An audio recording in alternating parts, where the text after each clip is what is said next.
Hello and welcome to another episode of the Microsoft Spotlight podcast. Today it's just me at the moment. John is just caught up with some customer work, but hopefully he'll be with me a bit shortly. And today we are joined by Chris Wheeler, who is was it senior technical specialist at Microsoft? It is supposed to be Teams technical specialist, but obviously with Copilot being a majority, I just tend to call myself a technical specialist now. Yeah, no, so Chris is with us today because I know very much he's a very active now ally within the community.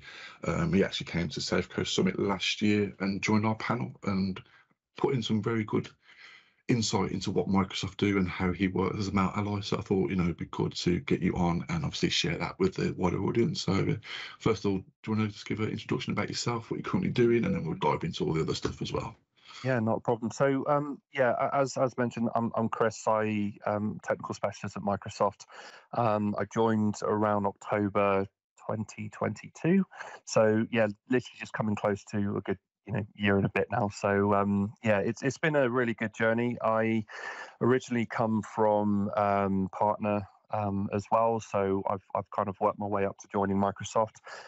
If you can tell from my very thick West Country accent, I'm from Devon. I've lived here pretty much all my life, and started off with partners in the Southwest, and then I think during COVID was a pretty interesting time because the recruitment aspect changed, where London companies could then expand their search for different breadths of the UK, which is great. And then for someone like me, it was good to work for a London company and a decent salary without actually having to travel to London. So it worked out really well. But I first started off in sales, funnily enough. So in the world of IT, I think I've been in this for about 12 years now.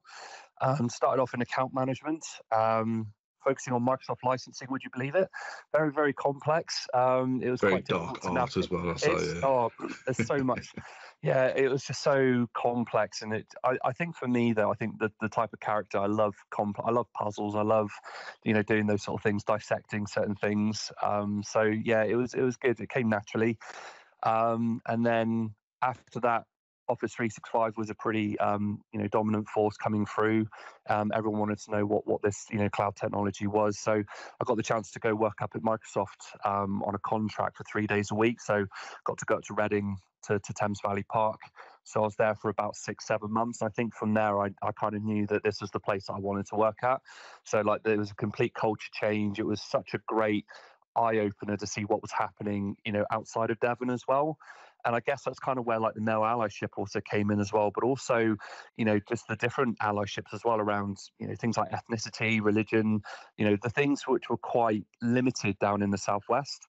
So I come from a very small stannery town. So it was very much patriarchal. It was very much, the men used to go off work, fields, mining or, down the quarries and stuff. And then, it was very much a really, black and white. It was very much, and, as well as that, the whole women in tech was very reduced as well. So, but no, I've been quite fortunate. I think I've worked with quite a majority. I think about 78% of all my managers have been women.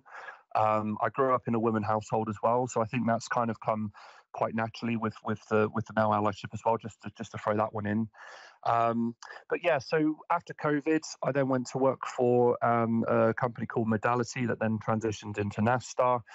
I had a little bit of a stint at Sicilian, where obviously John's from as well. But it was a bit of bad timing because I then got the role at Microsoft, which was very, very unfortunate because I really enjoyed my time at Sicilian, however short that was. But unfortunately, it was just really bad timing and, unfortunate really. But so I basically work now in a team full of other modern work specialists. I have obviously I've got Aliv as well that you know very well, who I kind of call my partner in crime. We work in completely different verticals, but when I first joined Microsoft, I think we kind of radiated towards each other quite a bit, just from, I think it was firstly our personalities, but also where we could help each other as well. So Aliv, as you know, is very resourceful. She knows so many people. She knows what she wants as well, which is really inspiring. So it's kind of the first bit of where that's obviously where she nominated me as well to have a chat on the South Coast Summit. yeah, and then I got the chance to kind of, show like, the things that, makes me I wouldn't say as strong. I don't like the word strong. It's just how I can kind of be the best person that I can be, and how I can help other people be the best that they can be as well. Yeah. But no, that's kind of grown as well. So, I work with, a majority of women as well through, through basic introductions, through just, being my true self as well.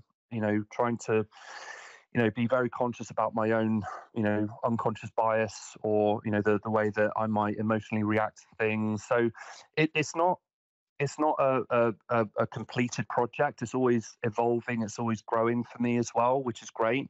There's certain things that I still need to do as well.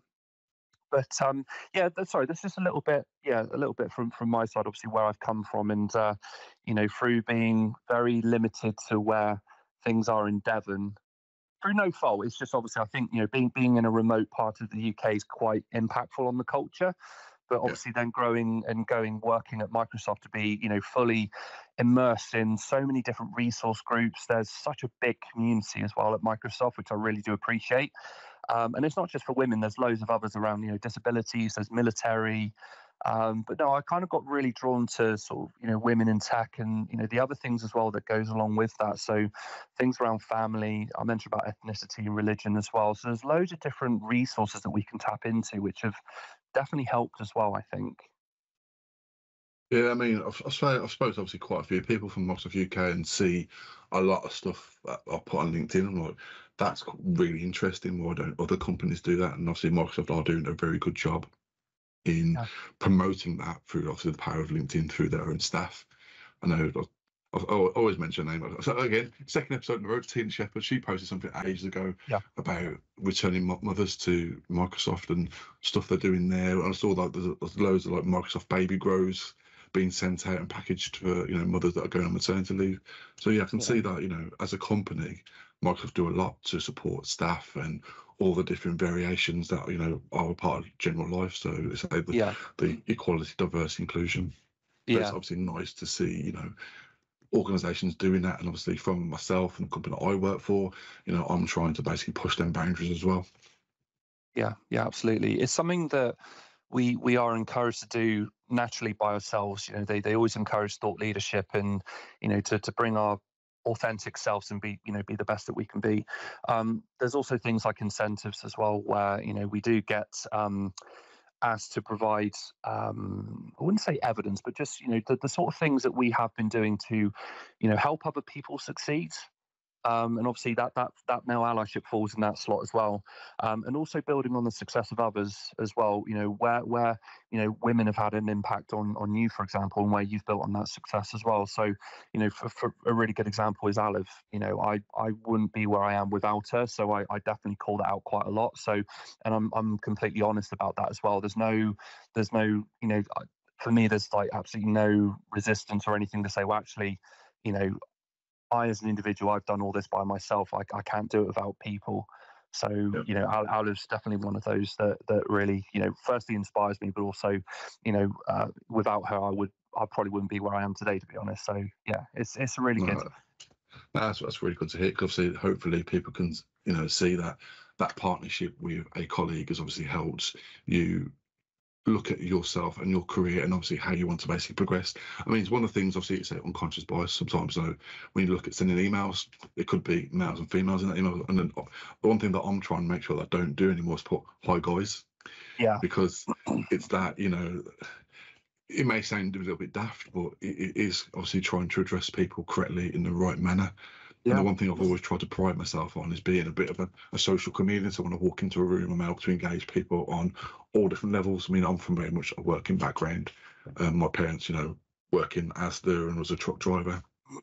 So then going up the extra levels is making sure that I can speak at the correct tone, and sometimes have something to talk about as well. So I use things that I basically do. So like you have to referee and paintball. I'm a football coach. So all them kind of things are like conversation starters. And obviously this podcast is another conversation starter. So it's really it was really funny because I listened to your last podcast with Pete, and I knew that you were a football coach anyway from when we spoke at South Coast Summit. But obviously, both yours and John's sons your kids are goalkeepers as Yes, well. yes. Yeah. Oh, that's cool. Yeah, I'm a goalkeeper myself actually, and yeah, it's a really fine art actually, but also it's also a very dangerous one as well. So I've just broke my finger last year, so it's quite a dangerous, it's quite a dangerous thing as well, that position. It is, and I say, obviously I don't want to talk about football too much. I can talk about it all day, but yeah, obviously being a goalkeeper and having that support as well. So I'm I'm his coach, I'm his parent as well. So I'm then trying to address him in a certain way because he will always see me, is dad having a go? Not, it's coach trying to help me. Yeah. So that's like another way of like, I have to learn my tone of voice when speaking to him because on Sunday, my lad made a mistake. The ball came out of the air instead of going down. So going and collecting it in the air. Yeah, he let it was told to do highest point. He let it. He went down to his knees to collect it and then backed over his head into the back of the net. Yeah. I'm like,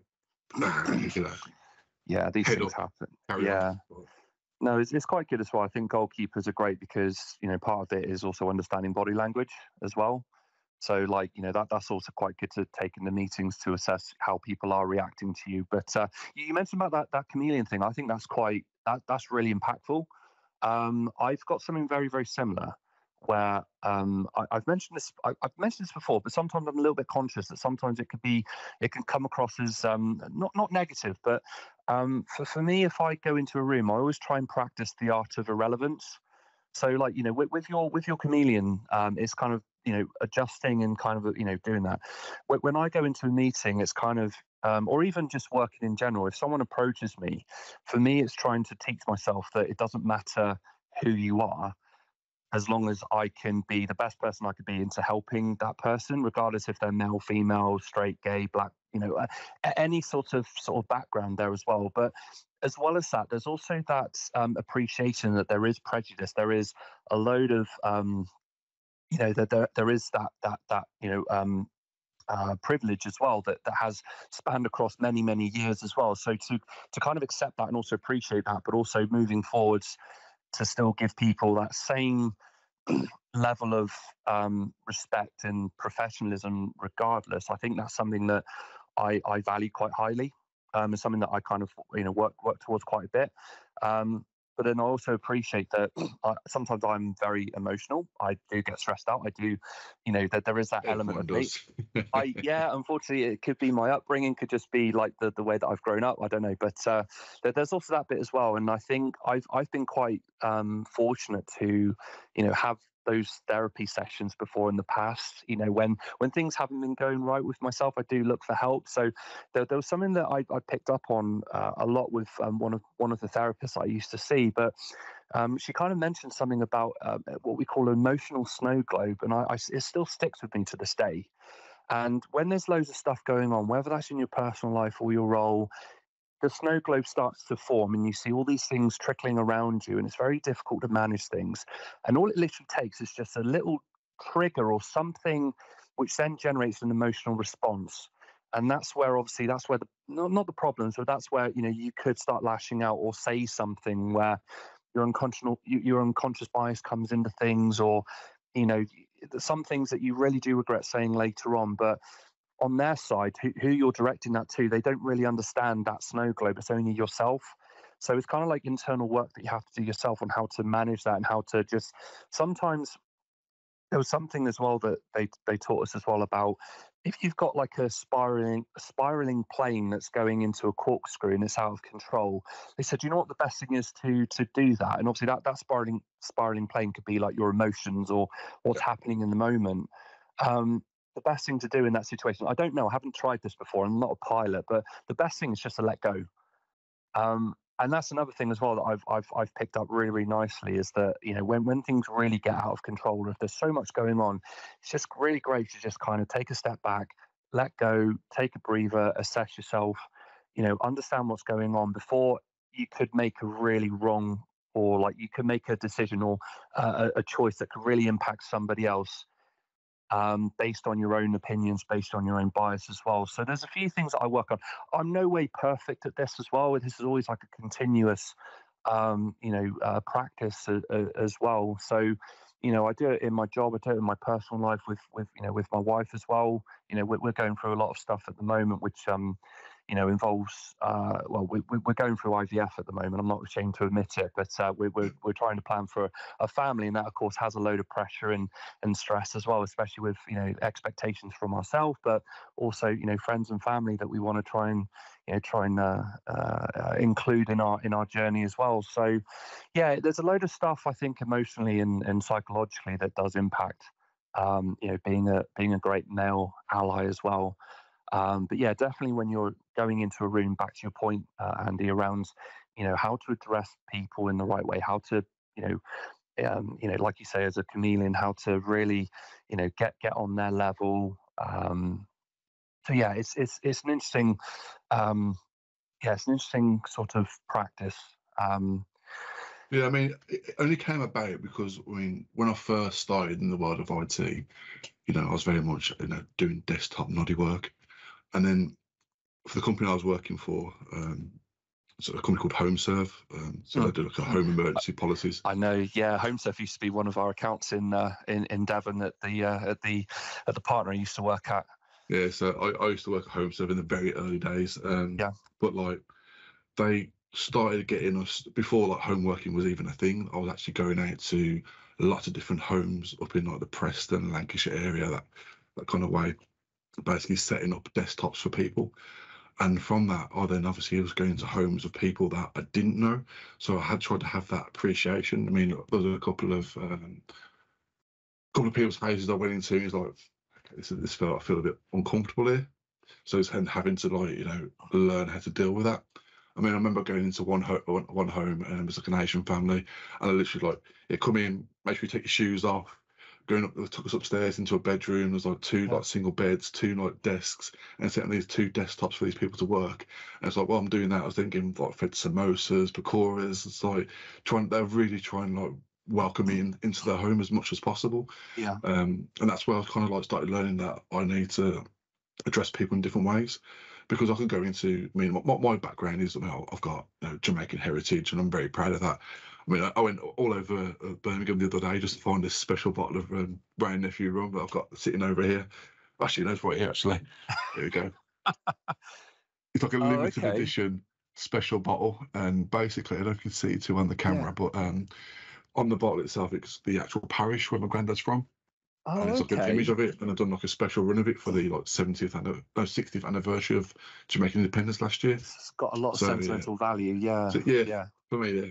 But you trying to use my heritage, because I don't look, mixed race, and obviously I know that term's quite banned, but I still use it. But I don't look mixed race as much as I should, because my mother doesn't. My mother is like half white, half Jamaican, but she looks Greek in the way she looks. So she never really, not like the usual looking of a Caribbean person. So I try and like use how I look as a person and just mold myself into situations, because I can empathize from the black community. I can empathize from the white community because of my Irish heritage there as well. So it's, I always try and just like look at the people in the room and go, well, I can probably go and talk to that person quite easily because they look similar to me. And I know probably they're coming from a different, what's that saying, background as me. Or I look in and go, well, yes, that's me in one part of my, DNA, that I can go, oh yeah, I can go and talk, and I can see what they want to talk about. Yeah.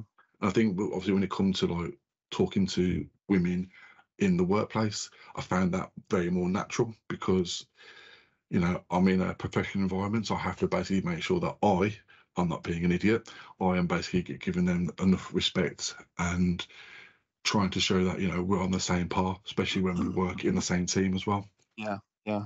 One thing that something that I have a strict rule on as well is not to, sorry, excuse me, not to steal the spotlight as well. I find there's a lot of things about male allyship where, you're trying to obviously try and be the best male ally that you can be. You're there to support them, but not in a way that you're there to steal that spotlight as well. Yeah. And also as well, not to like come across as their protector as well. I found that to be quite an interesting concept, because if you are a good male ally, there's ways in which you can go in and kind of say, yep, I'm a male ally. Or there was something as well where there's kind of like not a trick, but there's like a step process that I follow as well. I mentioned it at South Coast Summit where You did, yes. it was the ally for one, ally for many, ally to all as well. So I'm nowhere near the ally to all. I'm still at the ally to many, but the ally to all is there's certain conditions where if everyone knows you and you've got that reputation and that respect, then the other thing as well is male allyship is also reciprocal. I find I can't just go to somebody and say, "Hey, I'm going to be your male ally." It has Yeah. to be like a reciprocal thing, but also, to a way that's comfortable for the other person as well. Because at times where you may be too strong of an ally, they might think that okay, you're trying to protect me or you want something as well. So there needs to be some sort of you don't agree to this sort of thing. It just happens. It's like what happened with me and Aliv. I've got it with another colleague called Raki. I support a colleague called Heidi.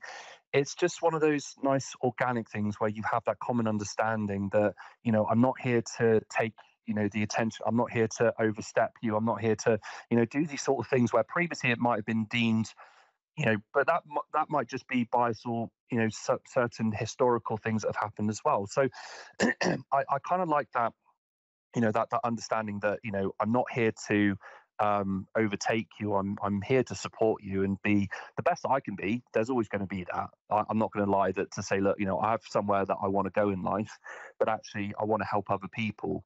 But that helping that doesn't just come organically as well. That comes from where I've come from historically, the culture that I'm embedded in as well at Microsoft as well. So I tend to find that I tend to kind of I know we try and get asked or not asked. It's something of a sort of thing where if you are a male ally, don't be afraid to speak up and defend.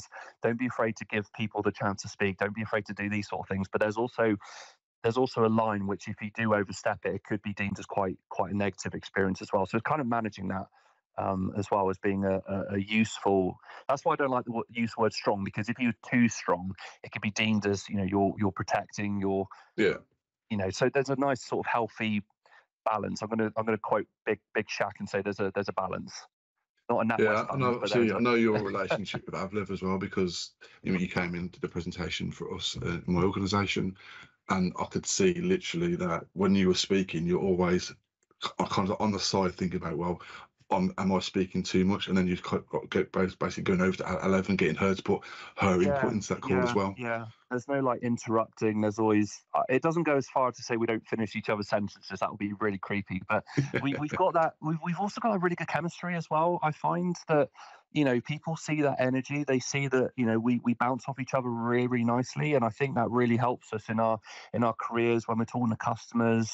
So there's really, obviously there's a benefit to our role as well. Don't get me wrong. It's like, we are helping each other to succeed, but also how we're doing that is extremely important. So I've made it a very conscious, or sorry, an unconscious sort of, training exercise.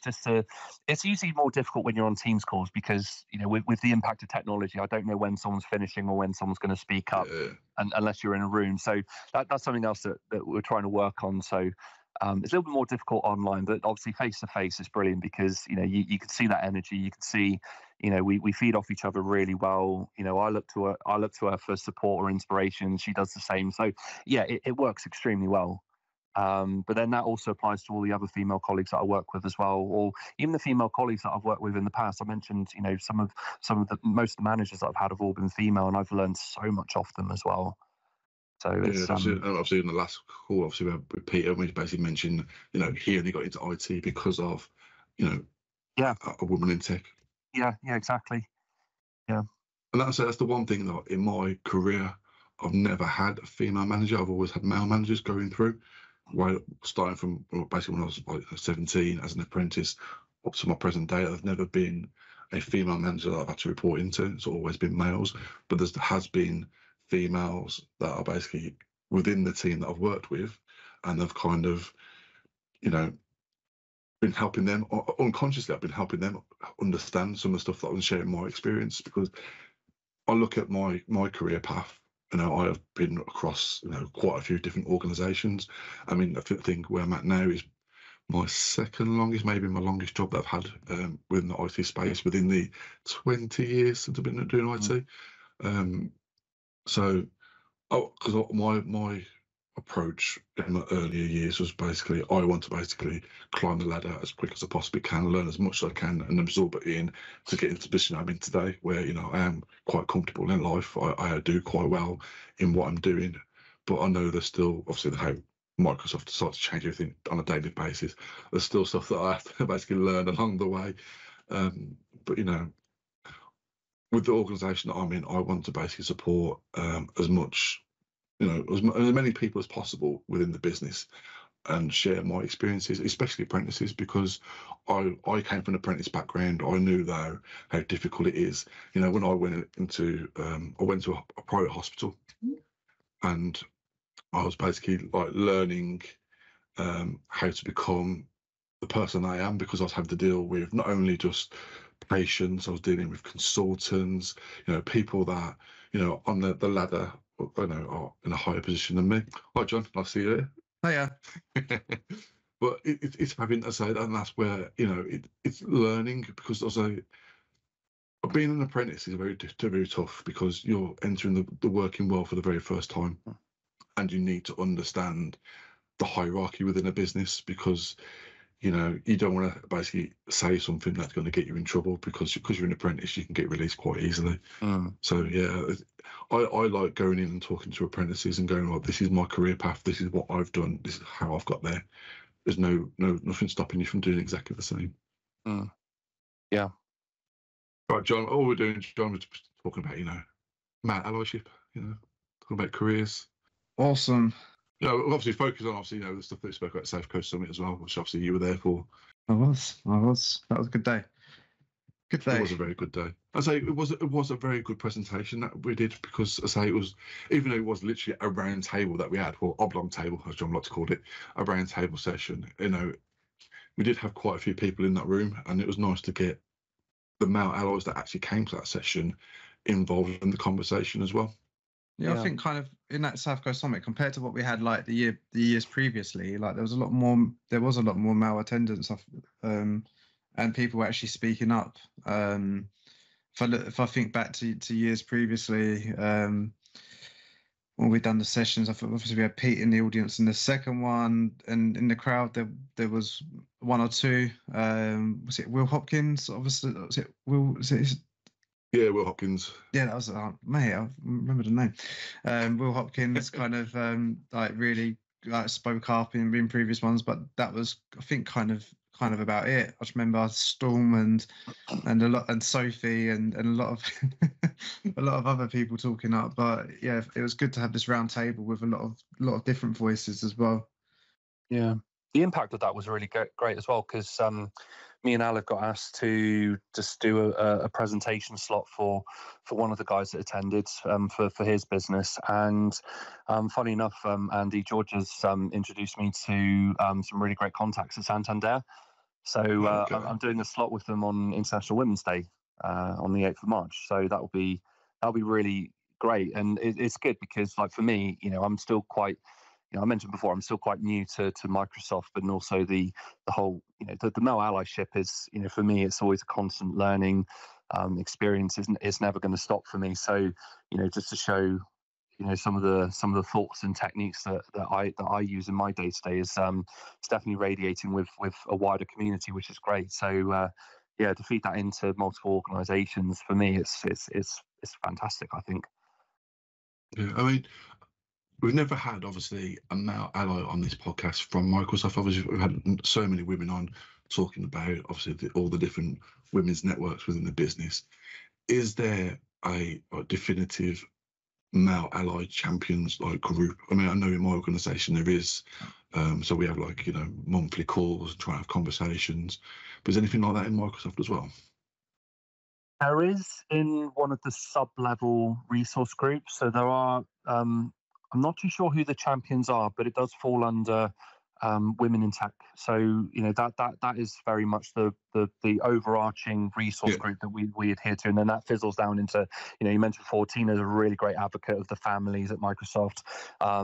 There's Black women in tech. There's loads of different resource groups that falls under the main overarching one, and then there is a male allyship one there as well, with loads of different. I tell you what, the amount of websites and all the resources that people have worked on that's my source of knowledge for me when I first joined Microsoft. And actually it was really good because when Copilot got launched, I could just say, look, how can I be a really good male ally, and it finds all that information for me as well, which is a massive time saver as well. Sorry, just do a little bit of marketing in here as well. But for me, it's you do get the power of contacts through our Microsoft Graph. It does show you people that have been actively contributing to to PowerPoint documents. I wouldn't say there's a massive overarching champion. I think that probably fizzles out into region specific.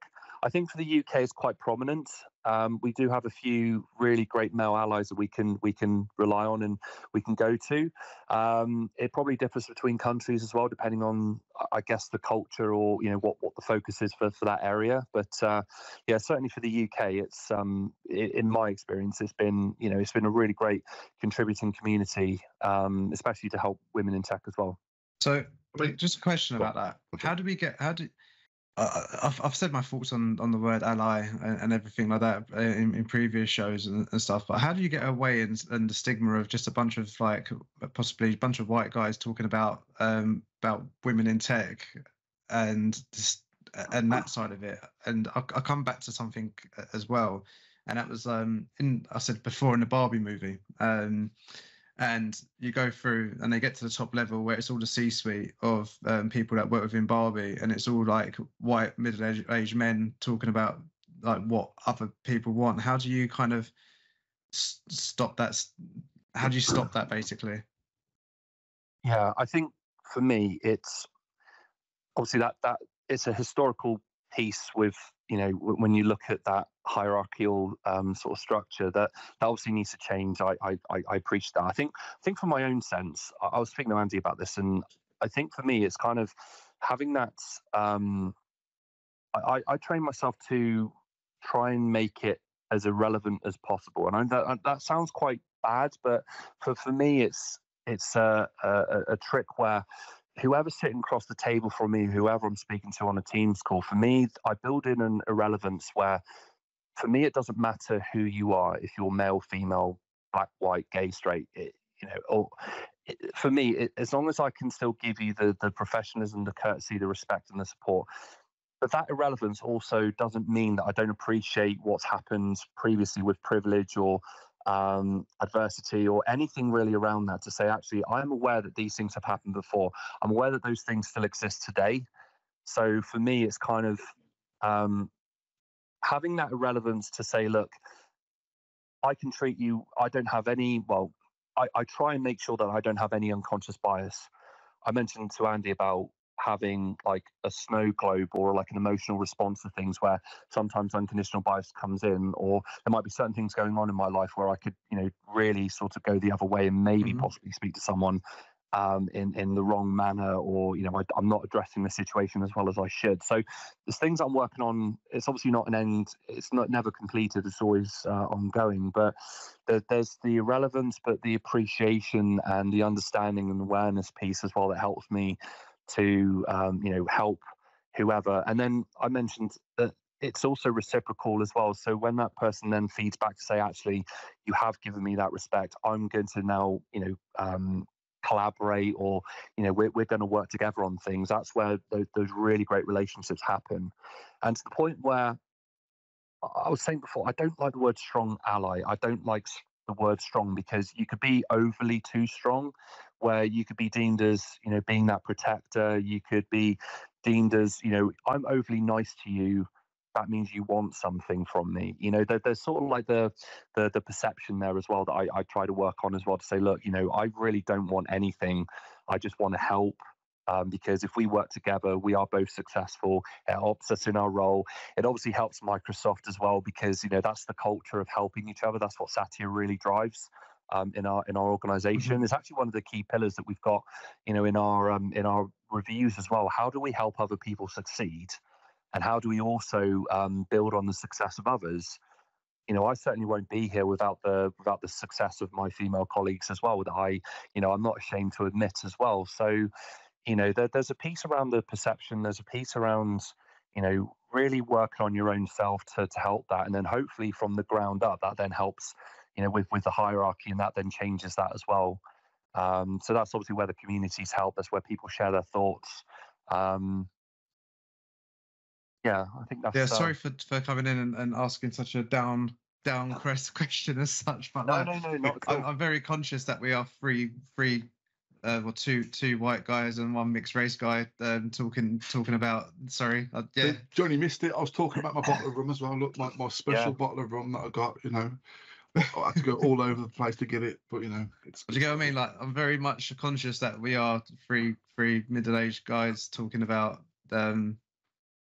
women in tech and stuff. So it's something that I'm very always conscious about, especially where we are. It's sort of it certainly questions our experience and our awareness of these sort of things. It's certainly one thing talking about it, the next thing is actually doing what we're saying. Yeah, 100%. And as well as that, I'm very fortunate that I've worked with some incredible women over the 12 years I've been in tech.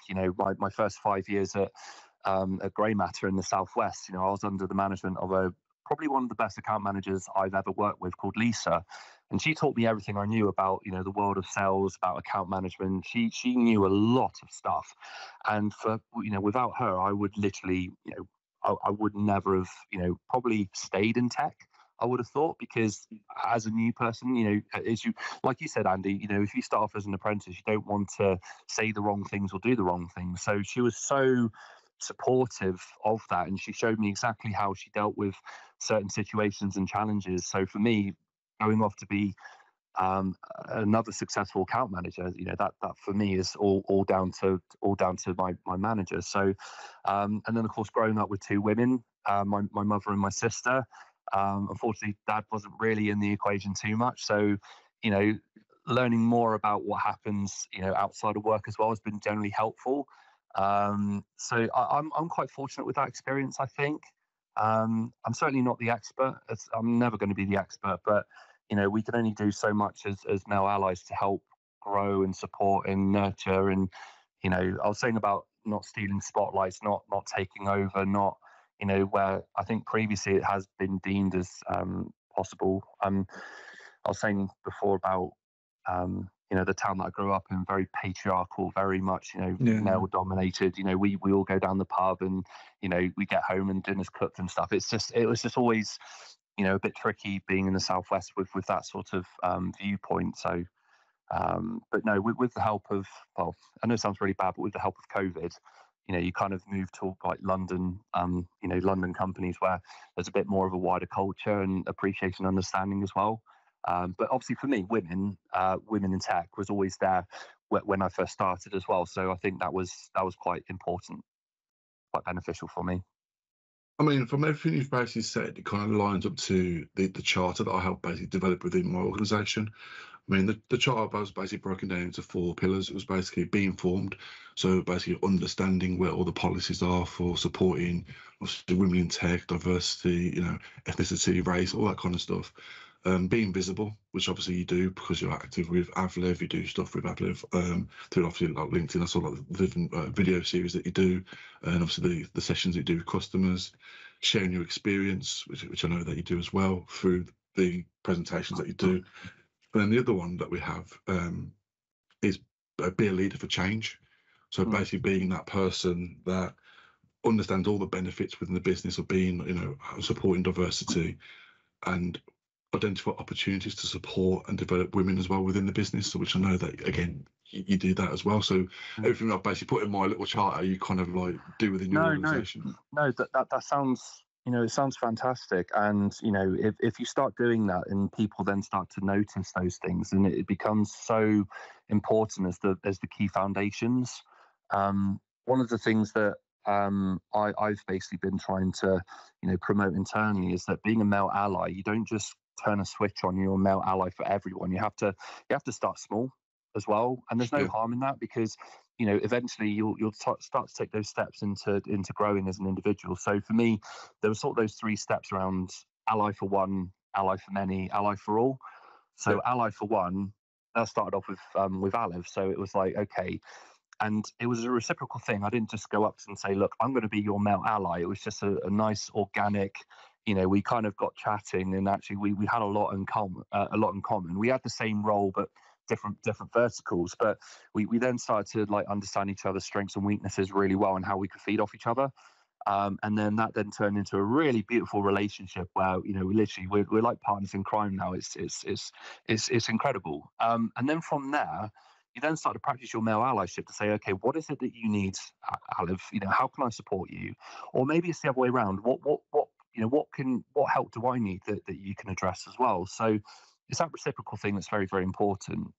There's understanding the boundaries and not the limitations, but where that line's drawn, where it's like, look, Chris, you're being awfully nice. Is there something, that you want, or is there like a hidden agenda somewhere? I think that's just generally just communication that helps with that. But yeah, once you start small, you then start to expand. I'm certainly still at the ally to many. So I've got a plethora of women in tech that I help support, and we work together on a constant basis. Whether that's through I wouldn't say it's kind of word of mouth a little bit, where it's like, look, Chris, Olive tells me that you've helped her on something. Can you help me with this? There's certainly things where if you're in the right team and you're working on certain projects, then people lean on you for your experience, but then that builds a really good relationship as well. Obviously, being Microsoft is a massive company, and I don't think I really want to get to that ally to all. I really want to be that point of contact that literally anyone can just come to, and I can help support, and I can be the best that I could be and help other people. But being a massive, hundreds of thousands of user, in the business, it probably would never be that ally for all. But it's like that target that we all work towards as well, which it's work in progress. But as I said, like with the charter that we created, I mean, how we did that was basically we just created a Teams meeting and started using the whiteboard and started throwing post-it notes. So we had like the 4 pillars, and then got everyone to submit their ideas to try and bring that all together.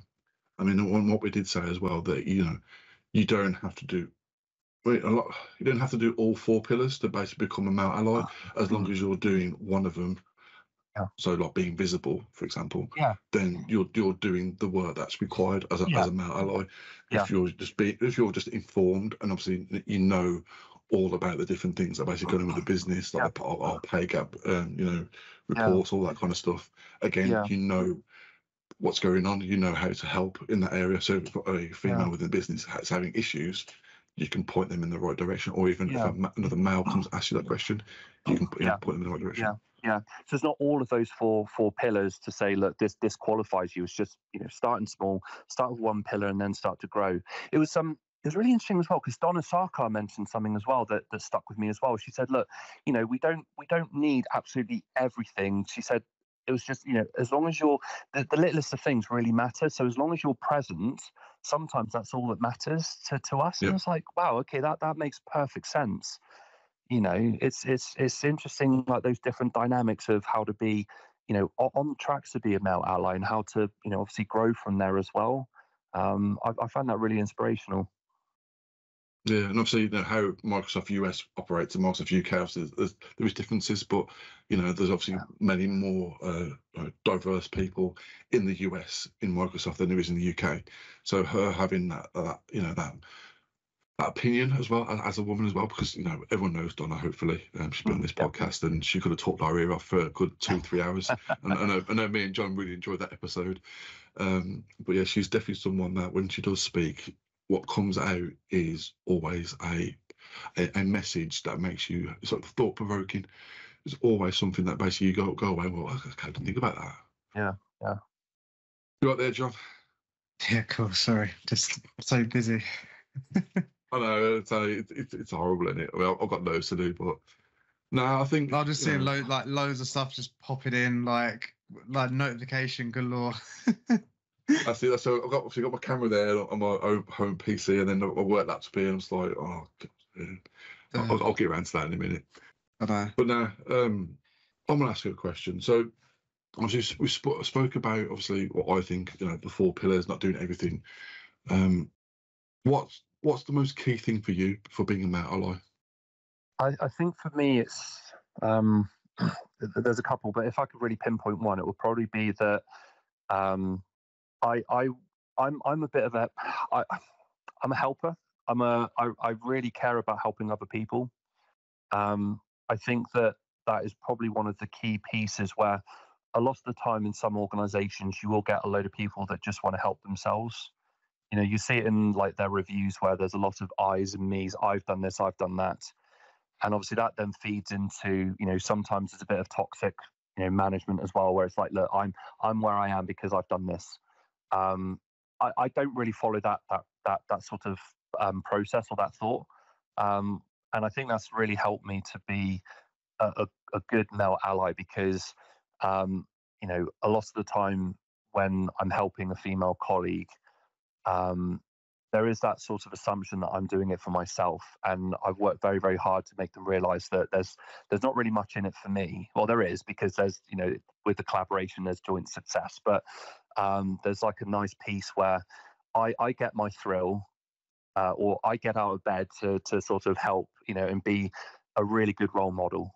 So I can help, you know, either whether it's like, you know, maybe I've got a bit of experience, I can help somebody through something, through a product or a service or solution. Maybe someone's asked me a licensing question because that's where I started off. For me, it's kind of like, you know, being that point of contact and being that you know, being that resource where people can lean on me, and you know, where, and also the other way around, I can obviously once I start talking with more people, I can then lean on them as well. But for me, it's building those really good relationships. But you know, it's for me that's the piece around helping, that kind of, I think that defines me more as a male ally, being approachable, um, not, you know, people not having the perception that I'm some scary you know, technical specialist that's going to, you know, talk your ear off, or you know, be like a grump, or just something like that. I think I've for me, I think the perception is that I've kind of, I try and shock people as well in that, oh, I never thought you'd be like this helpful or this,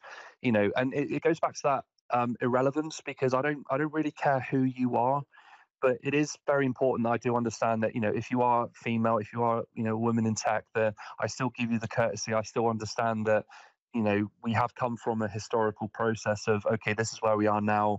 I understand that the privilege still exists. I get that. So for me, like, baked into my complex, and it's, you know, my neuro, it's yeah, it's to be that really great support for me, for other people. And I think I'll wrap up this podcast with one final question. So, if there was a new male ally, say like joining you at Microsoft, what advice and what experience would you basically give them to basically go out and learn the tools that you've learned to basically become the best that they can be? Yeah, I mean, certainly, you know, be a member of the resource groups, like understand what's happening with, you know, women in tech, you know, have a look at the posts, understand, you know, some of the challenges. More importantly, let's celebrate the success of our women as well in tech. That's very, very important. There's a lot of things that we can learn as male allies, obviously, as well as contributing as well. But yeah, definitely get involved with the resource groups. I really still like the idea of, look, you know, if you can pick one colleague, practice your ally to one, see how you get on. If it doesn't work, just, you know, it's not like fail once and then just give up. It's always, okay, well, we can try and find somebody else. Keep practicing that ally to one, see what works and what doesn't, you know, gather feedback, you know, see how things are going. I think that's very, very important. Awesome. Well, Chris, thank you for joining us today. It's always good to, you know, speak about, you know, the male allyship, because I do a lot within my own organisation. So it's nice to have people sharing their experiences as well from different organisations. Because what I'm going to do now, once I've edited this podcast, I'm going to post it internally. Go and listen to this. Yeah, because no, absolutely. It is important. Yeah, massively. Yeah. No, it's great. I love the work that, you know, you guys are doing, and yeah, really happy to be on here, and yeah, it's been a privilege as always.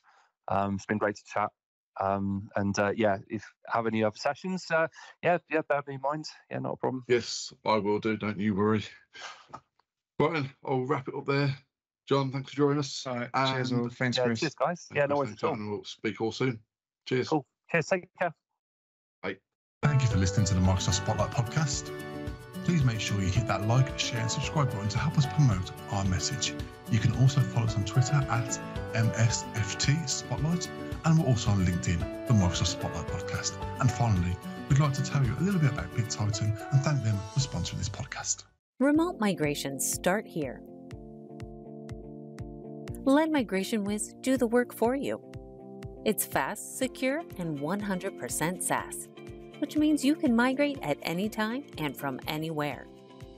Migrate mailboxes, documents, public folders, personal archives, or even Microsoft Teams with just a few clicks.